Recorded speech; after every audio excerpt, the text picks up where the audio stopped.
Race number 5 at Ascot, it's over the 1200 metres, and Mark, there's some animals coming into this race in serious form. The likes of Next Generation, KARLAKEE, Miss, My Grace, they've all been showing in recent times that they're ready to win. Yeah, Next Generation we spoke of as well. He's put 2 in a row together now and looks a really progressive type. Let's have a look at him winning last start. On the rail, and then King of Chaos in the stretch. Sweet Aura led them at the 250 from Hoboken. A length and a half to Next Generation, closing in, and so's Fair Nikita. Trademark getting home along the rail. Sweet Aura tackled and headed by Next Generation, who sprints to the lead now. Next Generation drew clear, and Next Generation won it more than a length. Brilliant performance again by Next Generation. We talked about the run behind more races, and we thought maybe this horse was close. Then was able to beat My Grace and then won by over a length last start, just letting down late and showing a really good turn of foot. However, now goes up in weight and has to give some serious weight to some of the gallopers like My Grace, which gets 2.5 kilos for only a short head. So this will be the biggest task here, but from barrier 4 we'll get the ideal run. Looking forward to seeing a few returning to the city. Of course, the Celt, Leap Faden as well, but KARLAKEE Miss, Adam, of course, played up in the barrier, played up in the mounting yard a couple of runs ago here at Ascot and kicked out quite badly, was in a foul mood that day, then came out at Bunbury in a Class 1 fillies and mares and got the job done over 1208 metres. I think she can win quite easy here. Yeah, she's a very nice type, and I think you want a bit of attitude from her as well. Hopefully not what we saw last time, but that's the best way that she's going to perform, is when she's a bit fired up. And as you mentioned, won with ease last start by 2.3 lengths and didn't have to do much throughout. Gets in here with 52.5 kilos from barrier 5. I think she just wins. Adam, the replay horse of Next Generation is in great form, just like yourself. What have you got on top? I'm going to go with number 5, a KARLAKEE Miss, from 6 Leap Fade and 8 My Grace, 11 top of the class. I've got number 5 on top as well, Adam. KARLAKEE Miss from number 8 My Grace, 1 Next Generation and 3 Swift Platinum. Race number 6 at Ascot. It's a 1200 metre event, a 62 plus. And Mark, there's a couple of midweek runners in here, but some very consistent types. And one of those we saw again put its best foot forward last start. Was beaten easily, but a really nice run. Yeah, a bit of an iron horse is travelling for Jim Taylor. Taylor Stone picks up the ride here.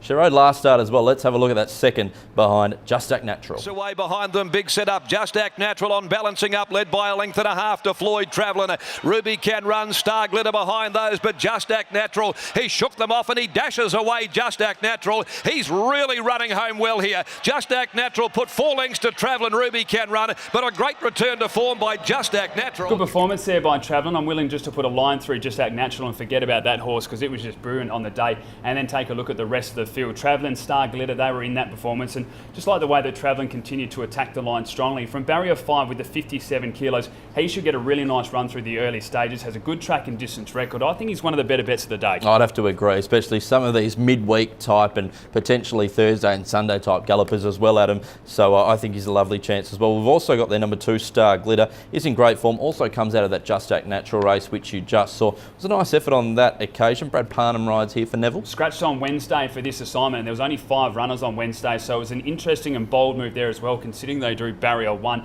think it just shows they think they can win this race. My biggest concern is that they were in a reasonable position and quite close to Travelling, and Travelling easily pulled away late, so they'd have to turn the tables in a big way, but they do have a nice barrier. I think number 9's the Carper can run a cheeky race. Clint Johnston Porter rides here for Ross Price. The trial a couple of starts ago was very sharp. Didn't really let down at Pinjarra over the 1300 metres. Probably needed that run, but I think he can run a cheeky race from the inside draw. A 6-year-old that's shown plenty of ability. I know we're going back a long time, but back in 2014 was only beaten 3 lengths by Cougar Knights. Now, has had plenty of issues in the meantime, but the recent run, as you said, only beaten the 5 lengths. I think the horse will take a lot of confidence from that. Drawn well in barrier 1 with 53.5 kilos. It could be a big improver, but Mark, I'm going with our replay horse, number 1 Travelling, from 2 Star Glitter, 6 Bomber Bay and 3 Naturals. I've got the one on top as well, Adam. Travelling from number 9 Zacapa, 11 Early Sun with William Pike in the saddle, and 12 Pirate's Fortune. Race number 7 at Ascot is a 72 plus event over 1400 metres, and Mark, there's some serious form lines going into this race. There really is. One in particular though, Dane Finn,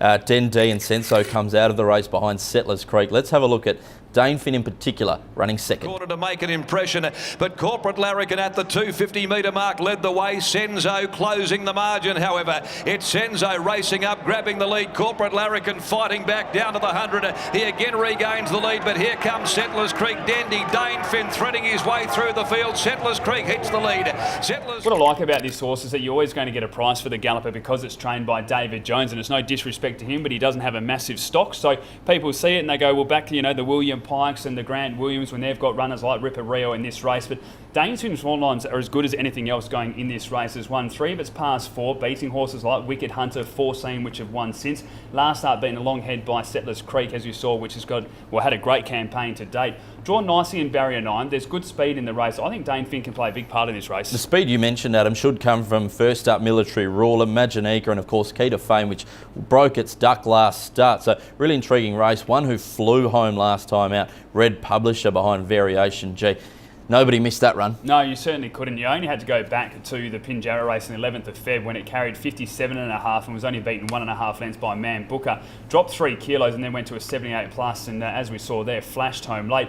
Drawn wide again, 58 kilos. He's going to play a part. Has never finished outside the top 3 at the track and distance. Number 6, Rippereo, beaten by Push and Shapes last start. Push and Shapes has since come out and won the Narrogin Cup. Yeah, those form lines have really held up, haven't they? And I know that you and I were a little bit concerned about the weak backup on that occasion. I think that was probably the difference for Rippereo. It's had a little space now between that run, and I think it can turn the tables here from barrier 4. I'm going to put it on top from 4 Red Publisher, 1 Den D and 5 Dane Finn. I've got the 4 on top here, Red Publisher. That was a very nice effort in much tougher grade last start. From number 6, Rippereo, 5 Dane Finn and 2 Military Ruler. Race number 8 at Ascot. It's over the 2,200 metres, and Mark, there is a horse that we're going to both be very happy watching the replay of again. Yes, of course, we did manage to find this for our box seat viewers, Adam. We speak of KARLAKEE Bazaar, winning last start on the 15th of April. Also keep an eye out for 3 CAPPO Dioro and 6 Proxy. Run, followed by CAPPO Doro. At the 250, Midnight Banquet shifted ground, still in front. Skellig coming, Rosewood Hill down the outside.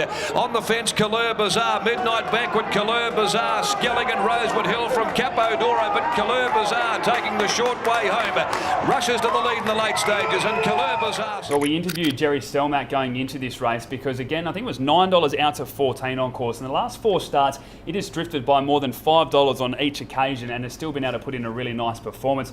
Was able to win on that occasion by 1.5, with CAPPO Doro was flying home, as you could see in the replay there. Does go up in weight now to the 59 kilos and is drawn wide, but I actually think that's going to be a benefit again because it'll be good speed, and I think this horse is just going to get in that 3 wide line and attack the line strongly. It can definitely win again, and I think we'll get $10 plus. Midnight Banquet and, of course, Rosewood Hill also came out of that race.